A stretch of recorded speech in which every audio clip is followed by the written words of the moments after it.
Okay, sharing my screen with you. Today's question will be solved with the help of Excel file. In this case, we will do some calculations by using the Excel functions. So friends, I had started one question on dividend discounting model.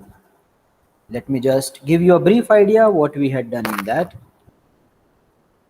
So here we were supposed to value the shares from the given information. Now for valuing the shares, we have got various models. One model we have discussed, Walters model. Another model we had started with, which was the Gordon's growth model. That formula was developed from the dividend yield model of KE, cost of equity. It was just a modification of that formula, and we got the to be price of equity for which is nothing but the discounted value of all the dividends to be received in future, including the growth rate. So there are three possibilities. Either you do not assume that there will be any growth rate. Another possibility is that you expect the constant growth rate throughout the life of the shares. And number three is the variable growth rate expectations, which sounds very rational and logical too, because the expectations of the growth rate on the dividend is dependent upon the situation and circumstances through which the company is passing. For some of the years, you may expect a very high growth rate when the company is expanding its operations. When the company has got the saturation stage, and after which we don't see any significant addition to the revenues and the sales and the profits, we don't expect much growth rate in that period. And then in the diminishing period, we may not expect good growth rate. Let's read the question again, everyone. Mr. Republican, who was the finance manager of the US Limited, had given the proposal to give 7% growth rate on dividends to be distributed among the shareholders of US Limited. The last dividend was 12 rupees. There was another proposal made by another person. However, the shareholders did not fall into rhetoric of Mr. Republican. They voted him out from the power. They appointed Mr. Democrat as the new finance manager of the US Limited. Mr. Democrat has given a new proposal to give shareholders the growth rate of 10% for initial 5 years, 7% for the next 5 years, 4% thereafter forever. So the growth rate is there in a 3 phases. Initial first 5 years 10%, 5 to 10 years 7%, and 11th year onwards you have 4% forever expected growth rate in all the dividends on year to year basis. The overall expectations of the shareholders is 14%. We are aware about it. You are required to calculate, you are required to find that which proposal would have fetched the more market price as per the dividend growth model, and write your observations. So the first proposal made by Mr. Republican is very easy to understand. Part 1. Value of share as per Mr. Republican's proposal. Proposal is very easy. We people are aware about the valuation as well. So P0 equals to D in bracket 1 plus G divided by K minus G. Here in this case there is a constant growth rate though, so this formula will be applicable. D is the amount of last year's dividend in which we add the growth rate of the current year to, that is 12. So writing it over there, 12 1 plus G. G stands for the growth rate. His growth rate is going to be very, very constant, 7%, 0.07 to be divided by KE, which is 0.14. Here we have the last statement of the second para. 0.14 minus 0.07, my friends. So equals to 12 multiplied by 1.07 to be divided by 0.07. What do we get in a numerator? Can someone tell me, please?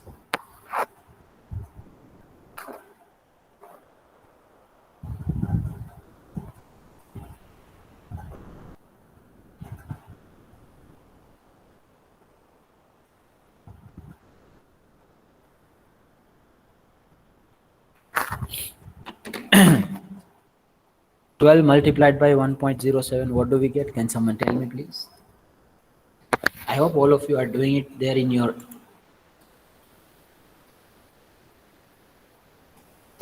Sir, maybe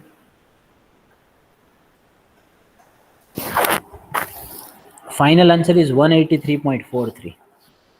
Okay, final answer we have got 183.43. So there seems to be some problem with the project. Outflow are more compared to inflow. That's okay, fine. What's wrong in that? Then the NPV will be negative, Mr. Jaidev.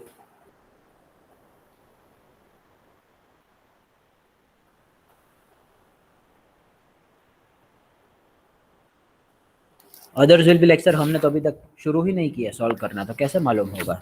Anyway, 15th is going to be the last date, huh? So if Jaidev is stuck, I guess many of the students may get stuck in that. So that's my humble request. Please go through that question again for the project. And if you can't understand anything, please let me know privately, or you may communicate that to me through chat box too. Okay. Let's go to part number 2.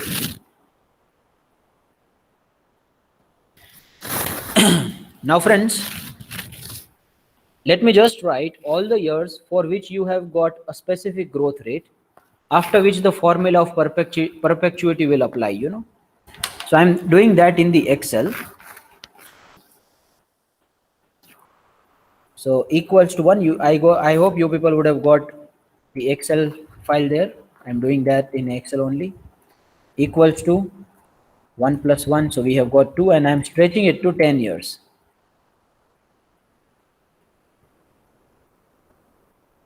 Because now we are supposed to find the present value of shares by taking 3 growth rates, right? So I'm taking the 10 years for which we have got the specific growth rate. And accordingly, we can find what will be the amount of dividend. Now try to understand what this dividend discounting model is. We find the present value of all the dividends putting together. Now, first of all, we should know what is the expected dividend. Then only we can find the present value of it. An expected dividend can be found by applying the growth rate. So friends, if you have got the last dividend of 12, no, then equals to 12 multiplied by the growth rate for the initial 10 years, initial 5 years is going to be 10%.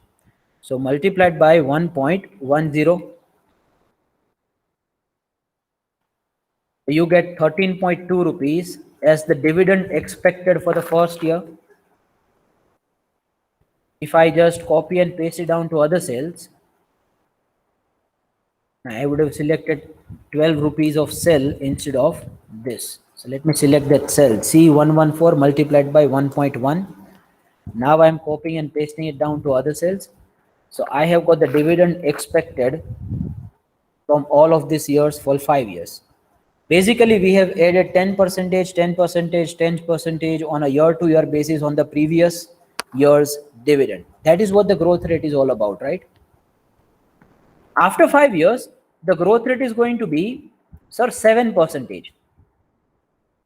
What I'll do is, see, earlier amount multiplied by 1.1, right? Now, instead of 1.1, I'll multiply that with 1.07. So equals to C119 multiplied by 1.07. Pressing enter. And on that too, again in the next year, 7% would be added, and that will keep on happening till 10th year. So these are going to be my expected dividends. I'm writing it over there. Expected dividend. So friends, if you would have done it manually, then how would you have done it? You would have keep on adding 10 percentage for 5 years, and then in the last year's amount you will be keep on adding 7% up to 10 years. And mathematically it can also be expressed like 12 multiplied by 1.10 raised to 1 for the first one, second 12 multiplied by 1.10 raised to 2, third 12 multiplied by 1.10 raised to 3, then again 4, and fifth one it will be 5. From the sixth one, it will look little different. 12 multiplied by 1.10 raised to 5 multiplied by 1.07 raised to 1. So it will ultimately give you the answer 20.67 only. For the next year, now you can assume the pattern 12 multiplied by 1.10 raised to 5 multiplied by 1.07 raised to 2. For third year it will be 3, for ninth year it will be 4, and for 10th year it will be 5. 1.707 raised to 5. Okay. Now we'll be finding the present value of it, and present value can be found only if we have the discounting factor. भैया जैसे पहले सीता मैया आते हैं फिर राम आते हैं, पहले राधा जी आते हैं फिर कृष्ण आते हैं, तो पहले डिस्काउंटिंग फैक्टर आएगा तभी तो प्रेजेंट वैल्यू बनेगा. ये राम सीता की राधे कृष्ण की जोड़ी है.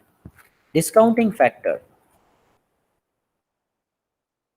equals to, now discounting factor will be found by using 14% K. Do not forget that, because we have the expected shareholders return of 14% overall expectations.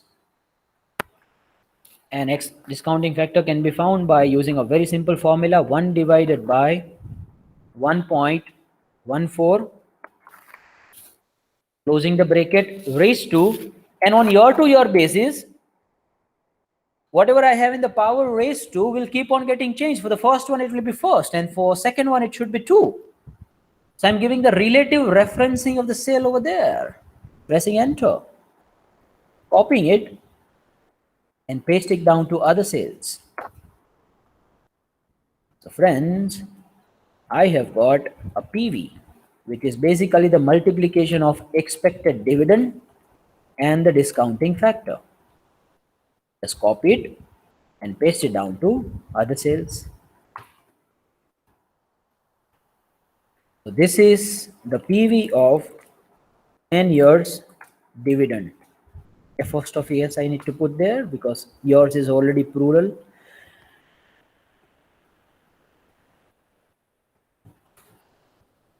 Equals to SUM, opening the bracket and doing the total of this. So we get the PV of 95.63. चलो यहाँ तक मेरे को confirmation दे दो सब कोई कि मेरे साथ है भैया. Is everyone there with me till now? All of you. The question is not over yet. हमारी अधूरी कहानी अब तो बहुत आगे जाएगी. हमारी कहानी खत्म होने वाली नहीं है भैया.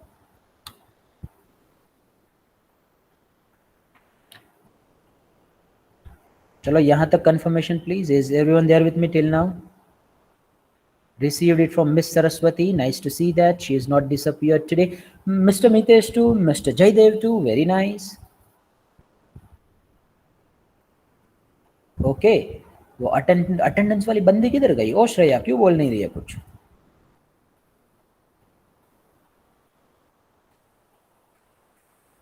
ऐसे कैसे बोल दिया अटेंडेंस वाली बंदी? अब तो नहीं बोलना है. Anyway, let's move ahead. Now after 10th year, the story is not over, my friends.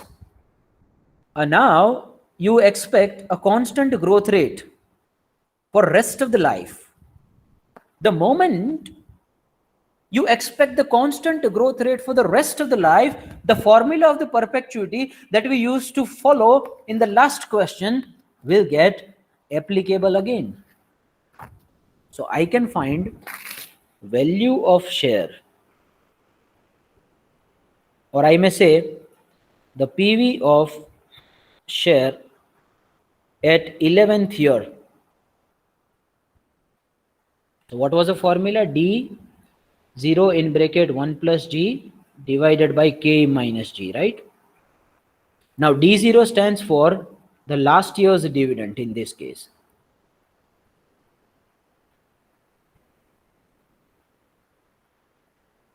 And last year's dividend in the 11th year will be of 10th year's dividend.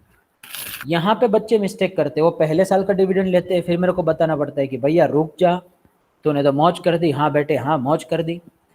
It should be last year's dividend, 27.1058 multiplied by now the constant growth rate expectations you have from the 11th year onwards is 4%, can be written like 0.04, and in denominator it should be 0.14, which is KE minus growth rate 0.04.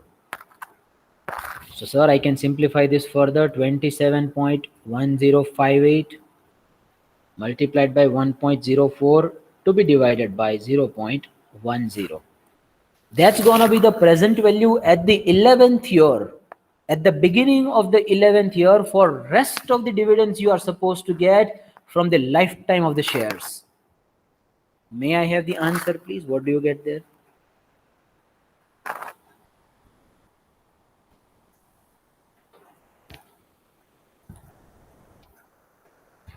Answer है जहां interaction है वहां answer. Answer दे दो भैया.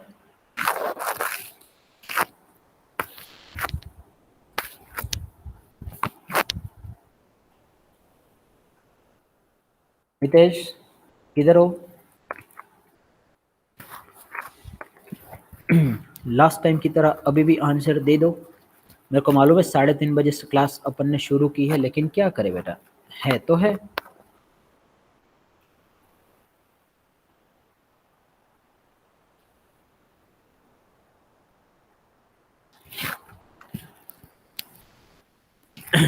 Yes, may I have answers from students, please? 281.9 received from Miss Hemali. Thank you so much. Again, try to understand it very conceptually. This is the PV of share at 11th year. So what I'm supposed to find over here is that I want PV of all dividends. So up to 10th year,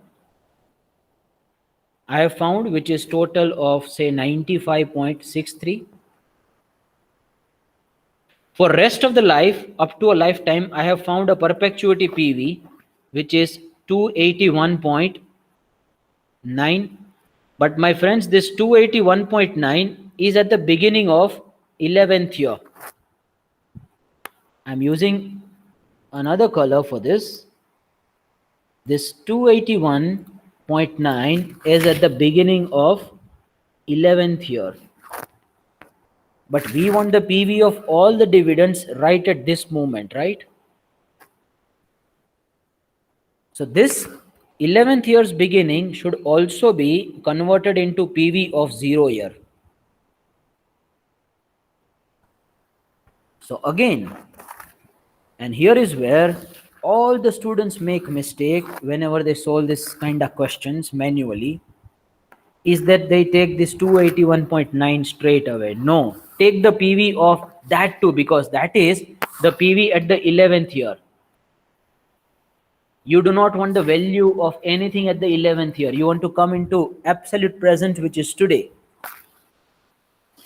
So discounting factor will be which one? So PV of share after 11th year will be the PV you have got, sorry, 281.9, that is the value you have got, to be multiplied by the discounting factor of the last year, which is already found. No need to find it again, because we are at the beginning of the 11th year, which is same as the end of the last year, right? So you multiply that with the discounting factor 0.26974. 26974. So you get PV at the 11th year. So can someone tell me what do you get is a multiplication of this? All of you, please. 76.03. So friends, now you can find the total of all. Up to 10 year, 95.63 you have got. After 10 year, whatever the value you have, which is 281.9, of that too you have found the present value. So now you can find PV of all dividends of shares equals to PV up to last year, up to PV up to 10th year, sorry, plus PV of rest of dividends. So PV up to 10th year is 95.63 plus PV of the rest of the dividends is 76.03. So the total of this is the PV of all the dividends, in other words, the value of share, which is basically the present value of all the potential cash inflows from the share. What is the total of this two? Can someone tell me, please?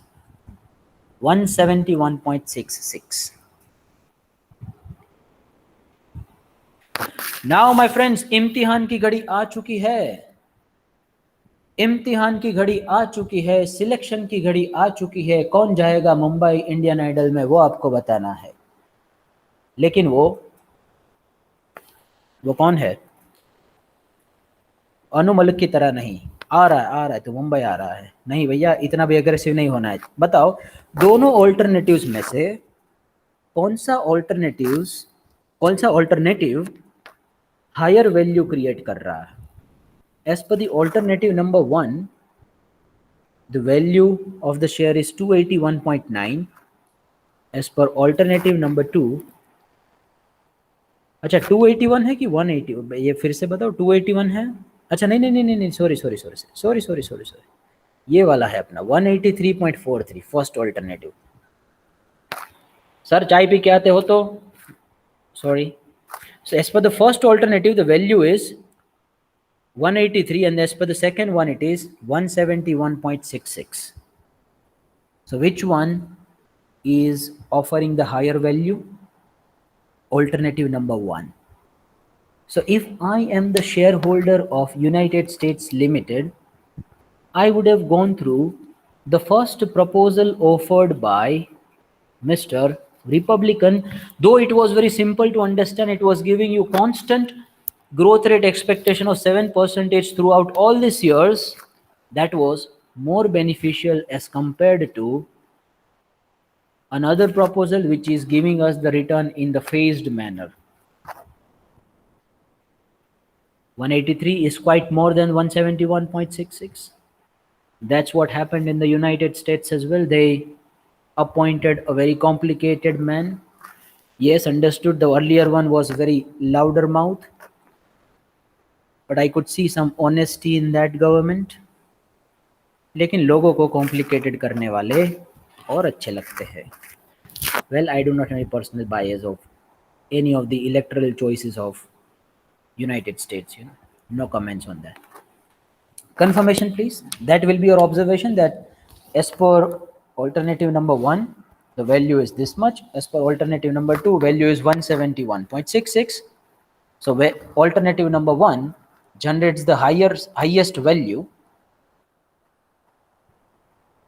for the shareholders of United States. यहाँ तक clear है? Confirmation, please, all of you.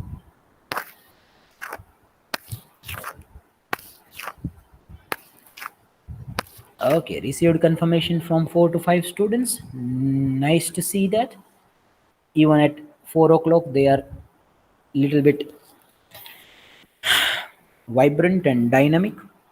Not as usual, but फिर भी अच्छा है. Now, my friends, we are going to see the last model of dividend, not last actually, second last. After that, the last one will be discussed, which will be a Linter's model. Now it's model. M stands for Modigliani. Another M stands for Miller. So again, these two professors were there. They said that there is absolutely no impact of dividends on the long-term value of the company. So I can bifurcate all the models of share valuation in two parts. One is relevance models. Another one is irrelevance models. So in irrelevance model, there is one model coming which is Modigliani-Miller model.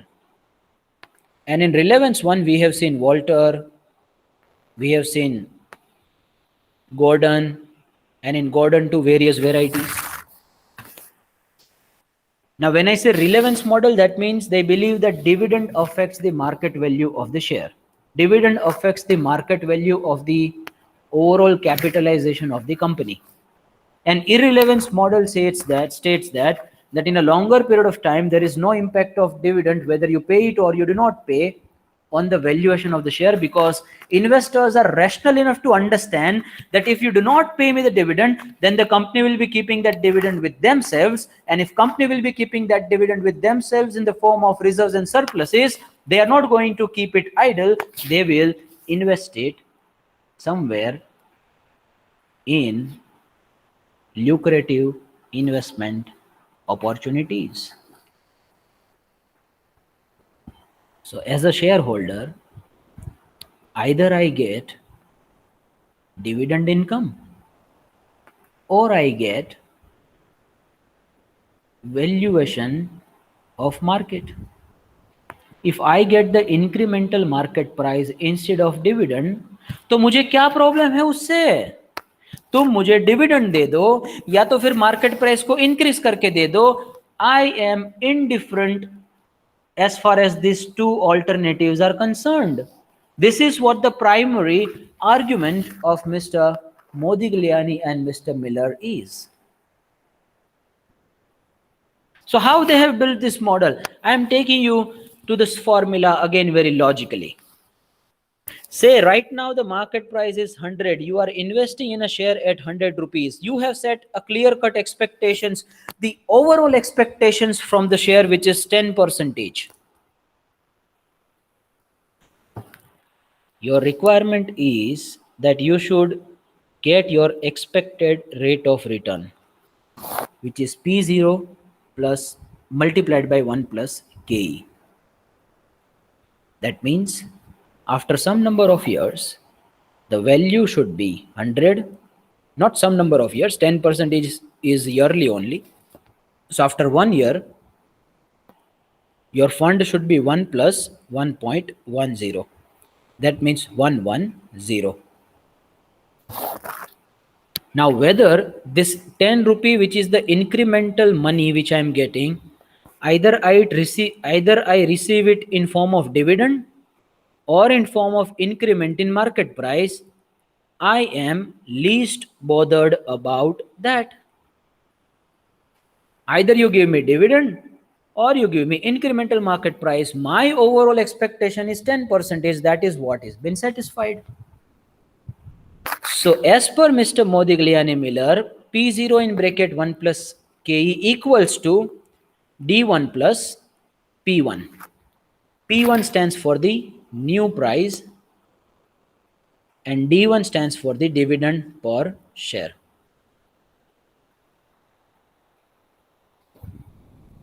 Let's take example so that you will be able to get it in better way.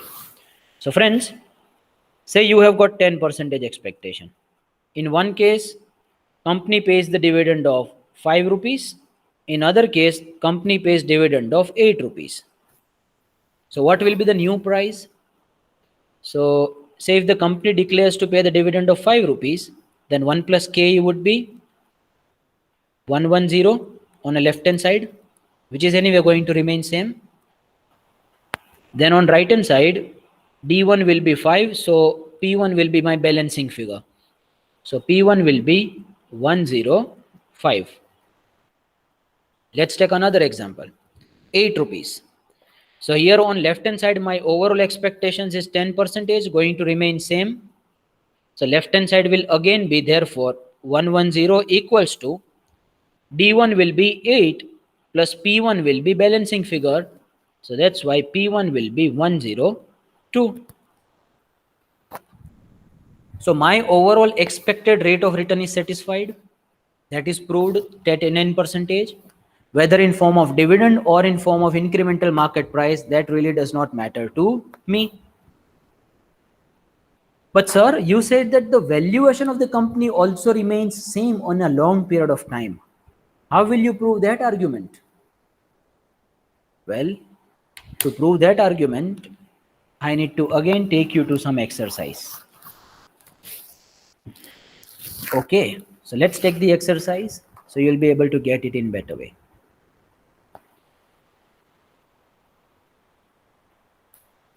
We will be doing it in the Excel itself.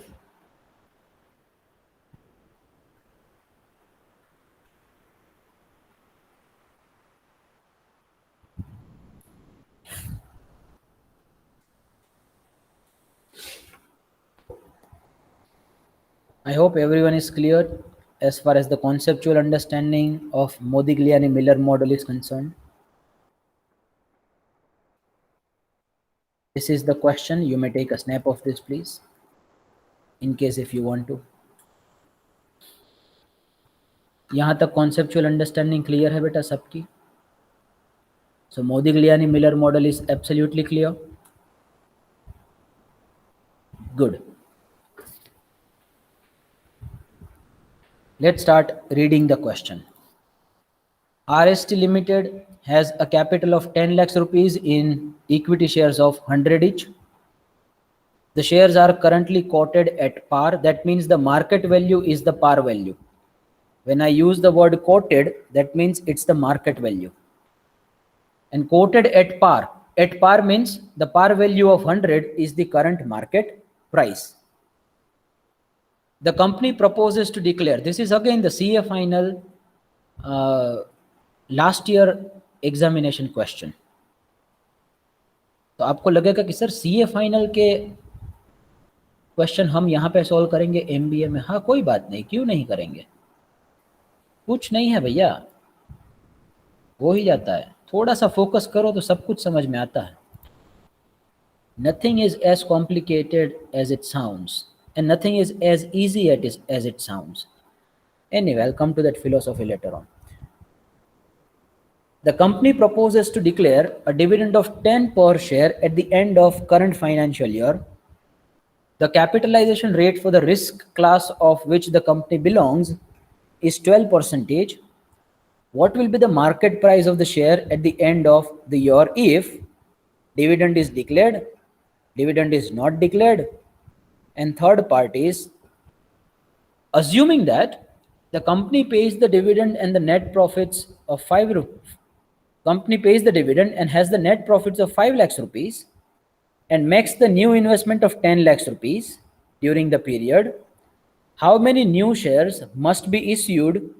Use the Modigliani-Miller model. Sir third part समझ में नहीं आया, कोई बात नहीं, जो समझ में आया वो तो करो, पहले दो कर लेते फिर थर्ड में जाते। पहले लिख डालो ऐसा आंख बंद करके equation P0 in bracket 1 plus KE equals to D1 plus P1. So P0 is the current market price, which is 100 quoted at par given to you. So 100. Now in part number 1, whether you pay the dividend or not, it is not declared, right? But my expectation will not get changed. It will remain as it is, which is the overall capitalization rate 12%. 0.12 equals to D1 will be 0 because there is no dividend declared in part 1, and P1 will be a balancing figure. So therefore 112 equals to P1. So that's going to be your market price as per part number 1. Let's find it as per part 2. I'm not writing the formula again and again. So 100 in bracket 1.12 equals to, now in second case you pay the dividend. You pay the dividend of how much? 10 rupee per share. Right in the second line it is given to you. So if you pay 10 rupee, then P1 will be your balancing figure. So therefore 112 equals to 10 plus P1. Therefore P1 equals to 102 rupees. Well, let's take the part number 3 now. Part number 3 is asking us to find the number of equity shares if the dividends are issued. We will be finding the number of new equity shares even if the dividends are not issued. So we'll be finding it for both of these alternatives. Now, why the new shares are to be issued? Because see, company wants 10 lakhs rupees of investments. Company wants to make 10 lakhs rupees of investments. Hence, they require money. They already have some net profit, but that won't be enough to satisfy the need of 10 lakhs. So rest of the money will be sought from the equity market by issuing the new equity shares. So I'm writing it over here. First one, dividend is declared.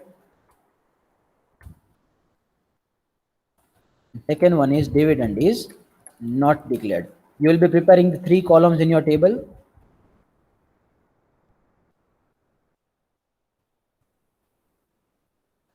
And here it will be particulars.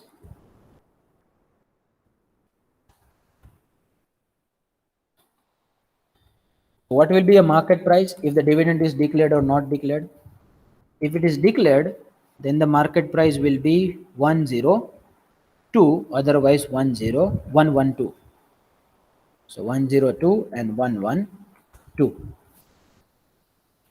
Okay, what is the net profit you currently have in both the cases?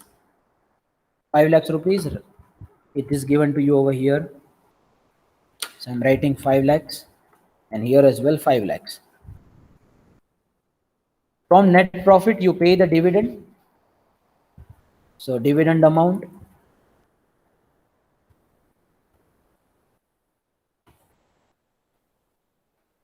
How much dividend will be paid? Now dividend will be 10 rupee per share. So how many number of existing shares are there on which the dividend will be paid? So each share is recorded at 100 rupee in the capital of 10 lakhs. So 10 lakhs divided by 100. So you cancel off the zeros. That means 10,000 equity shares are already there existing. So I'm writing first of all the existing shares.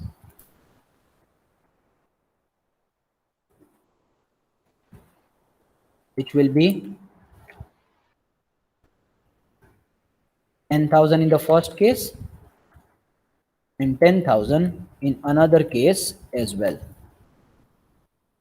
Dividend payout will be 10 multiplied by number of existing shares. Second case, the dividend amount will be 0 because in second case we do not have any amount of dividend because the second case itself is non-declaration of dividend, right? Now from the net profit, if you reduce the dividend amount, then you reach to net profit available to equity, or I may say earning available to equity. That will be 5 minus dividend of 1, so 4. And in second case, entire 5 lakhs rupees will be available to equity. No, sorry, not equity. I'm really sorry. Transfer to retained earnings. Equity क्या available है? Net profit पूरा equity को available है ना भैया. Dividend pay कर दिया तो now rest of the money will be transferred to retained earnings in the balance sheet. Now retained earnings can be used to finance the new requirement of 10 lakhs rupees, right? In total they require 10 lakhs rupees. So I'm writing total investments is 10 lakhs. In both the cases, it will be 10 lakhs. How much new amount of shares they will have to issue? Retained earnings is already 4 in the first case. 10 lakhs is the total requirement. So rest 6 lakhs rupees needs to be issued, needs to be taken by issuing the new equity shares. So amount of fresh issue equals to 10 lakhs minus 4 lakhs. So 6 lakhs will be needed. And in second case, 10 lakhs minus 5 lakhs. So only 5 lakhs will be needed for the fresh issue. Now, how many new shares will be issued? You want to, in total, get 6 lakhs rupees raised, and each share will be fetching the market price of 102 as per Mr. Modigliani Miller. So how many new shares will be issued? Equals to this 6 lakhs divided by 102. So that is 5882.35. That will be new shares issued by a company to get 6 lakhs, right? Similarly, you require 5 lakhs rupees additionally in the second case, but in the second case, all the number of shares will fetch the market price of 112. So that will be divided by 112, that will be new shares issued. Now here is where the requirement of the question is over, but I want to prove and take it to another level. We want to see that how the valuation of the company is not affected at all, whether you pay the dividend or not. So let's see. How many total number of equity shares you will have now? Existing 10,000 plus new shares of rest of the money, and here as well the same. So total existing share in both the cases will be different. Now what will be the market price of each share in both the cases? Equals to, here in this case you have got 102, and in second case you have got 112. So if you multiply the market price with the total shares, you get market capitalization. Now market capitalization is the foremost indicator to know at which scale and magnitude the operations of the companies are running. Revenue may not be comparable from one industry to another industry, because revenue will be too high for some capital centric industries and revenue will be too low for some service sector companies. So revenue is not a primary criteria to know that at which scale the company is operating. Even the profits may not be the criteria. So market capitalization gives you the idea about the importance these companies are possessing as far as the economy of the countries are concerned. The highest market capitalization in India is of TCS right now, but Reliance and TCS both are taking over each other on time to time basis. They both have the intense competition for the first spot of market capitalization in India. Anyway, let's move ahead. So market capitalization will be total number of shares multiplied by the market price of this. So it's gonna be 16,20,000. In second case as well, it's gonna be 16,20,000. Hence, Modigliani Miller model stands true, and market capitalization in both the alternatives is not affected at all. So whether you pay the dividend or you don't pay the dividend, market capitalization of the company remains same, which is basically the overall value of the company. Hence the argument stands true. But here comes deficiencies. Deficiencies comes from assumptions. It has taken some fundamental assumptions. Those assumptions are the invitation for the deficiencies in this model. We will discuss those assumptions in the next session as far as the criticism of this model is concerned. And then I'll take you to the last model of dividend. May I have a confirmation, please, that all of you are clear with whatever the things we have done till now? Last confirmation. Thank you so much. अब श्रेया जगती है. देखो attendance के time पे ये बंदी जग जाती है. मैंने बीच में 2 बार ऐसे हेलो हेलो श्रेया श्रेया चिल्ला रहा था और मेरे को जवाब नहीं दे रही थी.